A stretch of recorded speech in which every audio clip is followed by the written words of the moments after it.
खाला महक की शादी को 3 साल हो चुके थे, मगर आज भी उनकी हुसैन मुस्कुराहट में वही कशिश थी जो कभी मेरी कमसनी के दिनों में मेरे दिल को बेचैन कर दिया करती थी। मैं हमेशा से उनके करीब रहना चाहता था, मगर हालात और रिश्तों की दीवार ने मुझे खामोश रहने पर मजबूर रखा। मेरी तालीम मुकम्मल हो चुकी थी और नौकरी की तलाश जारी थी कि एक रात अम्मी ने बताया कि खालों का फ़ोन आया था। वो दुबई में हैं और मैं खाला अकेली रह गई हैं क्योंकि काम करने वाली मुलाजमा भी चली गई है। उनके पास एक छोटा सा बेटा है। खालू ने कहा कि अगर मैं कुछ दिन महक के करीबी रहना बेहतर होगा। ये सुनकर मेरे दिल में एक अजीब सी खुशी की लहर दौड़ गई, क्योंकि मैं बरसों बाद महक खाला से मिलने जा रहा था। अगले दिन जब मैं इनके घर पहुंचा तो महकला ने दरवाज़ा खोला। उनके हाथ में बच्चे की बोतल थी और चेहरे पर हल्की सी मुस्कुराहट थी, लेकिन इस मुस्कुराहट में छिपी हुई तन्हाई की कहानी में मैं साफ महसूस कर सकता था। उन्होंने हल्के नीले रंग का लिबास पहना हुआ था, जो इनके सफ़ेद चेहरे पर ख्वाब जैसी रोशनी डाल रहा था।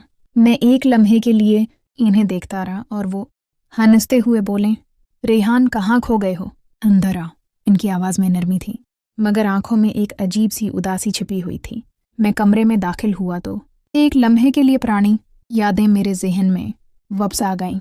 वो दिन जब मैं 14 साल का था और महक हालांकि मुस्कुराहट देखकर मेरा दिल धड़कना भूल जाता था, मगर मैं कुछ कह न सका था। आज बरसों बाद फिर वही चेहरा सामने था, लेकिन इस बार हालात बदल चुके थे। उन्होंने मेरे लिए मेरा पसंदीदा खाना बनाया था और जब हम खाने की मेज़ पर बैठे तो मैंने महसूस किया कि उनके लबों पर हल्की सी मुस्कुराहट है, मगर आंखों में उदासी और थकन के साए हैं। खाने के दौरान जब छोटा बच्चा रोने लगा तो वो फौरन उठकर उसे गोद में ले लिया। मैं उनके करीब गया और बच्चे को देखने लगा। वो लम्हा ऐसा था जैसे वक्त रख गया हो। इनके चेहरे की मासूमियत, आंखों में छुपी तन्हाई और होंठों पर सजी नरमी मेरे दिल को छू रही थी। रात गहरी हो रही थी जब मैं अपने कमरे में गया, लेकिन नींद आंखों से कोसों दूर थी। महक खाला के चेहरे की तस्वीर बार बार मेरे जहन में आ रही थी। अगले दिन जब वो मेरे पास बैठी तो बोले, तुम्हें बुरा लग रहा होगा ना कि तुम्हें यहाँ बुलाया। मैंने उनकी आंखों में देखते हुए कहा, महक तुम्हारे लिए तो मैं कुछ भी कर सकता हूँ। मेरे ये अल्फाज सुनकर वो कुछ लम्हों के लिए मुझे देखती रही, फिर आहिस्ता से मुस्कुरा दी। इस मुस्कुराहट के पीछे पता नहीं कितने राज छिपे थे।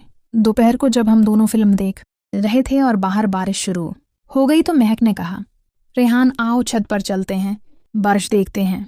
मैं एक लम्हे के लिए हचकचाया, मगर फिर उनके साथ छत पर आ गया। बारिश की बूंदें जमीन को भिगा रही थीं और महक हल्के सफेद दुपट्टे में खड़ी बारिश का मजा ले रही थी। हवा उनके बालों से खेल रही थी और बारिश का पानी उनके कपड़ों से जमीन पर गिर रहा था।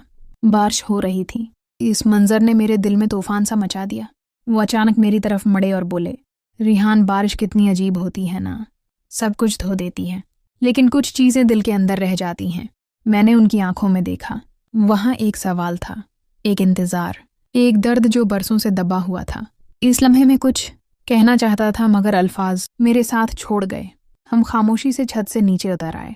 रात को उन्होंने कहा कि आज तुम मेरे कमरे में सो जाओ, क्योंकि बच्चे को रात में कई बार उठना पड़ता है। मैं हचकचाते हुए हाँ कर दिया।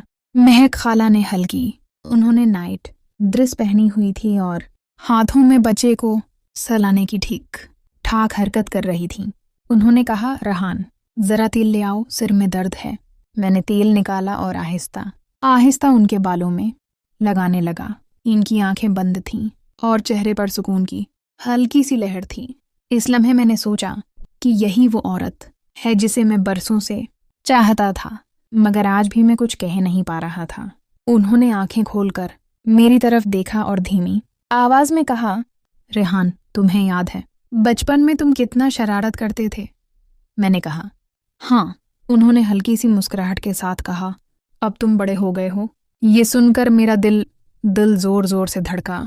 कमरे में खामोशी छा गई। बाहर बारिश अब भी हल्की हल्की हो रही थी और मैं सोच रहा था कि कुछ जज्बात ऐसे होते हैं जिन्हें अल्फाज में बयान नहीं किया जा सकता, बस महसूस किए जा सकते हैं। इस रात ना वो कुछ बोली न मैं, मगर हमारे दरमियान कुछ ऐसा था जो अल्फाजों से बलातर था। दोस्तों, अगर कहानी पसंद आई हो तो वीडियो को लाइक करें और चैनल को सब्सक्राइब कर ना मत भूलें। शुक्रिया।